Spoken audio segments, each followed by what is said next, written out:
Thank you guys for tuning in. This is episode 4 on turns, textures, and bet sizing and what they're meaning in the great game of BigO. If you haven't already, go ahead and hit the like and subscribe button. It does help this channel out a lot. If you like what you're hearing, please leave a comment down below. Please go ahead and share this video to people who you don't want to face at the BigO table, or people who are your friends. They'll appreciate it. So I'm going to cover a couple of housekeeping issues. If you want to jump straight ahead to the lesson of the day, it's going to be right here. A couple housekeeping issues. As you guys know, we do host a podcast called Suck It Up Man. Wayne and I do. It's live every Wednesday at 7 p.m. Eastern Standard Time. I'm going to give you guys a little clip, just a brief 20-second clip here to give you an example of it. Now, with the great world of editing, thank you for coming back here. And I appreciate it if you guys do check out that podcast. Wayne and I do talk about a lot of difficult topics to discuss, including addiction and divorce and dating and all sorts of stuff. Plus, we have a lot of great poker stories in there as well. So, without further ado, let's dive into today's episode, which is part 4, turns, textures, and bet sizing in the great game of BigO. Again, this is for all intents and purposes. There's a 1-2-5 game where the buy-in's typically $300 to $1,000. And what I've concluded is we're going to separate it just like what we did the other day, where you have different categories to factor in. So if you have your standard open, again, you're going to end up with 5 players going to the flop, and you're going to end up with generally about 3 players going into the turn. So in today's episode, we're going to factor in that exact moment, or that exact situation. Now, if there is a 3-bet that was involved, again, on the flop, you typically have 3 going to the flop, and then going to the turn, sometimes you can have 3 going to the turn, what that'll mean, but generally speaking, you're gonna be heads up. For all intents and purposes, I'm not sure if I'm gonna cover that much detail into this situation, because it becomes very player dependent and the tendencies of the players that you've watched during the day. And I am going to touch into that even going into the standard open as well. So maybe we'll cover it, maybe we won't. But moving right along, we want to break it into 2 different categories. And again, for all intents and purposes, we're going to be factoring in the turn. So what happens, the things you have to factor in is the things you have to factor in are position. Again, when we talk about position, we want to talk about early versus late. So for example, when we're dealing with any type of turn and we have 3-way action, we're going to have first, second, and third position. This is going to be, we'll consider it the button. This is obviously the middle, and then this is early. So this is going to be late. So you have to factor that in when somebody bets. And what do I mean by that? I mean, if somebody's betting early on the turn, they are generally going to signify a lot of value and a lot of strength. So let's just take a flop, for example. When you have a flop like Queen 8-3, and let's say you have the Queen of Hearts and the 3 of Hearts, okay? And the turn comes up with your standard betting. And by the way, for standard bettings, we're going to figure there is $100 in the pot going 5 ways. So into the turn, when we go 3 ways into the turn, for all intents and purposes, we're going to factor in about $250. We're going to feel like this is about a 50% bet. So that way, when you're playing and somebody bets 2/3 pot or a third pot, you can make some adjustments accordingly. Again, this isn't the perfect scenario, but this is a good scenario to give you a good grasp on it, and then you can make adjustments to your own game accordingly. So there's going to be $250 in the pot, and we're going to assume that you started off with $1,000 because we already covered why you should do a max buy-in. Right now, you have about $75 invested in this pot, so you still have a decent 3-to-1 SPR or somewhere around there. Now, if you have to make a judgment call because somebody's SPR is a 1-to-1, that is something that you're going to have to do from time to time, depending on other players' buy-ins or depending on your buy-in. If you have a 1-to-1 SPR, you just have to figure it out as far as equity. What's my generalized equity in this situation? And then just run with it.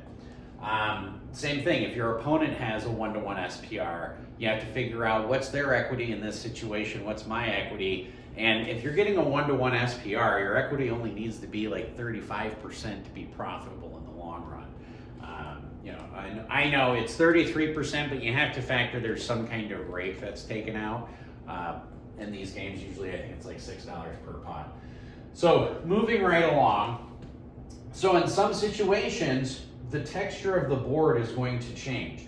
For example, on this board right here, the texture that does not change is going to be a king that's not a heart, any queen, any 8, or any 3. Pretty much every other card in the deck is going to change the dynamics of this board. Whether ace through deuce, even a 9, 10, and a jack puts out a straight out there. So really, these are the texture change of the board. This is the turns on the board that are not going to change the texture. So when somebody opens and you're down to 3 on the turn, and somebody decides to bet on the turn, you have to factor, if the board did not change, like if it's a king, queen, 8, or 3, and they're leading out and they're in early position, they should have a ton of strength. They should very rarely be bluffing there. If they bet on the flop and they bet on the turn without the board changing, their equity went up in value on the turn. Now, if they're in late position and it goes check, check, first 2 players check, and it gets to the third player, and say, for example, the turn is a 3 or the turn is an 8, and 8 really doesn't change that much. The 3 changes it a little bit more if people check. But for example, if the turn is an 8, it could be a pure bluff and it could be pure value. That's where you have to go into a judgment call, and that's entirely up to you.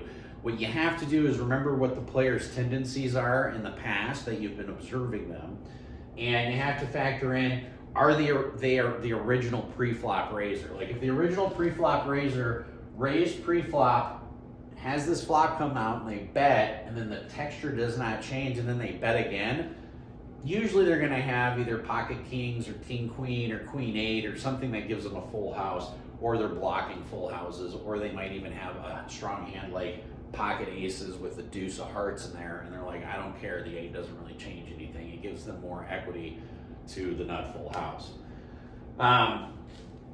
So those are the things you have to factor in when somebody is betting in early position. If the text changes, this is a situation in which you're factoring somebody betting early and the texture of the board doesn't change. Oh, yes, Professor, what happens if the board does change, if the texture of the board does change? Excellent question there in the back. So if the texture of the board changes, for example, like a 4, and we can even say sometimes it's a heart, because then that changes a whole lot of stuff. If the texture of the board changes and the person decides to bet out early, it means that they've added more value in their hand, especially if they weren't the original raiser pre-flop, or if they weren't the original better on the flop.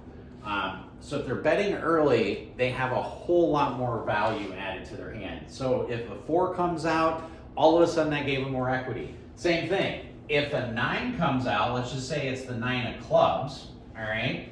And all of a sudden the person who's in early position bets out, you have to look down and say, what changed on the turn? Oh my God, this guy must have had something like 10 jack, or you might have had 9, 10 jack, or you could have like 10 jack with ace deuce. Every once in a while he'll have like queen 9 ace deuce that'll be betting out. But when this happens and the texture of the board changes, you have to sit there for a second and say, now that the texture of the board changed, why the hell did my opponent all of a sudden lead out? How does that add more value in their hand? And then make adjustments accordingly, all right?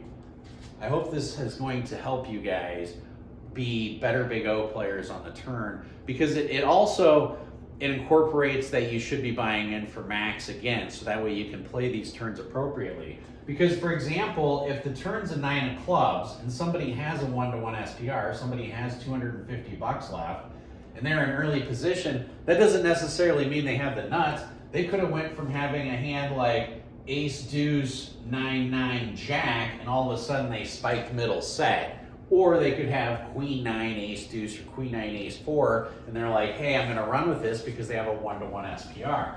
But they don't have a 1-to-1 SPR, if they have $1,000 and they're doing a proper buy-in, they got $900 behind, and they lead out and they bet a different bet sizing. What does that mean? I'm going to get into that in just a second. But generally, if they bet, it's going to be very strong, very, very strong if they're betting an early position when the texture of the board changes. So the biggest thing you have to keep in mind is if it gets to late position and the board changes, they could be betting for value, but they could also be bluffing. And there's a time when you don't bluff in BigO. And this is something that I hope all of you guys, especially you in the back there taking notes here, that you don't want to bluff in BigO when a low comes out unless you're bluffing because you're afraid you're going to get quartered. And what do I mean by that is if the texture of the board does change here where, for example, the 4 of clubs peels off and you have ace 5, 6, let's say you have 8, king, all right? In a situation like this, if it checks to you, if you bet here, you should be betting thinking your ace 5 is good if you feel that way. I'm not going to be betting a lot here with this type of hand because I know if I'm semi-bluffing with an ace 5 low that I'm going to get called by either deuce 5 or ace deuce, and you're just bluffing off chips. You're literally just pissing chips away. So when a low comes out in BigO, you don't want to bluff. Like if it's a 4 of hearts, even if I have the ace of hearts here, unless I'm against specific opponents that I know will muck even ace deuce with no big hearts in their hand, then I'll be betting out. That again goes back to the type of player that you're playing against and their past history, and that's something that you have to watch out for. Now, we haven't covered bet sizing yet. So again, with bet sizing, for all intents and purposes, we're gonna have a full pot size bet. We're gonna have 2/3 of a pot size bet. And then usually on the turn, we don't get too many 1/3 pot size bets, but that does come from time to time. And pot size bets are usually gonna be early position, pure value, late position, it could be pure value or a bluff, player dependent. 2/3 pot size bet, if it's early position, it means that they've added more value to their hand. So all of a sudden, if a 4 of clubs comes out and somebody bets 2/3 pot size bet, they're saying, hey, not only do I have an 8 and a 3, I have an ace deuce 5. So I have 2 pair for a high, I have the no bust, nut low draw with the wrap. I'm adding value to my hand where I wasn't betting before, but I'm doing it at a 2/3 pot size bet because I want to kind of entice you to come in a little bit because my high isn't too strong. If it's a 3rd pot size bet, that usually means one of 2 things. If it's early, that means they added a little bit of value, but it's a feeler bet and they're on a bigger draw. So for example, if the 8 was a club, and the turn comes up a 4 of clubs and they're in early position and they bet a 3rd pot size bet, usually what that means is I have a hand probably like ace deuce, maybe with like a king, 9 jack in the hand with clubs, right? So I have some value. I was drawing to the nut high and the nut low on the turn, but all of a sudden the 4 picked up. Because I'm in early position and I have a lot of drawing hands that I'm not going to fold, but not a shit ton of equity for the high, even though I'm drawing to the nut high, I'm going to bet about a 3rd pot size bet into my opponents into 2 positions. Now, if you're mid is very rarely bluffing. Middle position, 3 ways on the turn is very rarely bluffing. So just make a little side note on this. You'll notice in this video, I don't cover a lot of mid position bets because they're usually betting for value. And it just becomes, I guess it does become a little player dependent, but generally speaking, if there's somebody who checks on the turn and it goes to mid, you know, they're very rarely bluffing in very many situations. So again, 3rd pot size bet early, it's going to be more draw heavy. Now, if it goes to the button and you have a full pot size bet, it's either pure value or pure bluff, okay? If it's a 2/3 pot size bet, it's usually going to lean towards I added a lot more equity. My hand got a lot more value.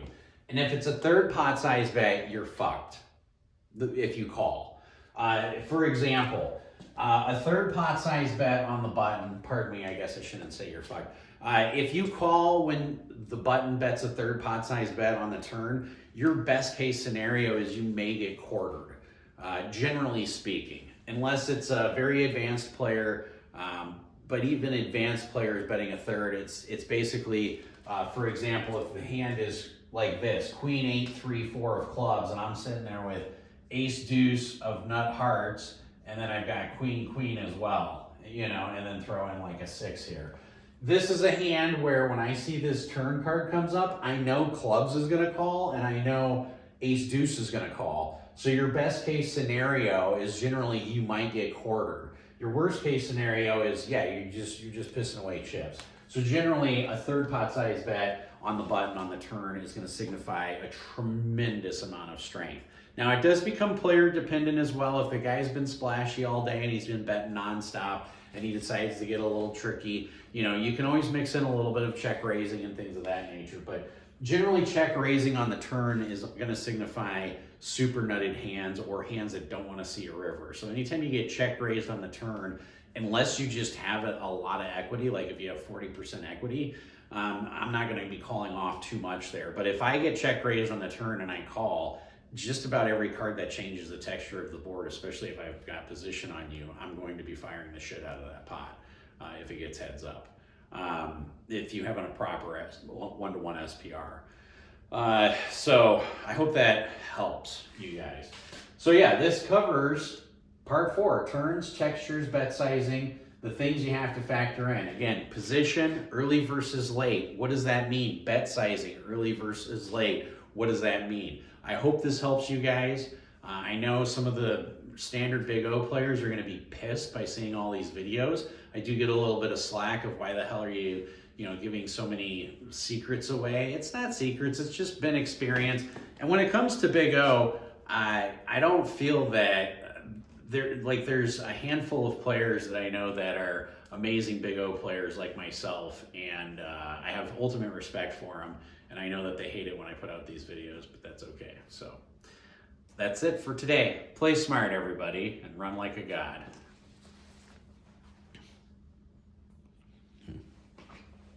If you haven't already, go ahead and hit the like and subscribe. It does help out the channel. I appreciate it very much. Play smart, everybody, and run like a god.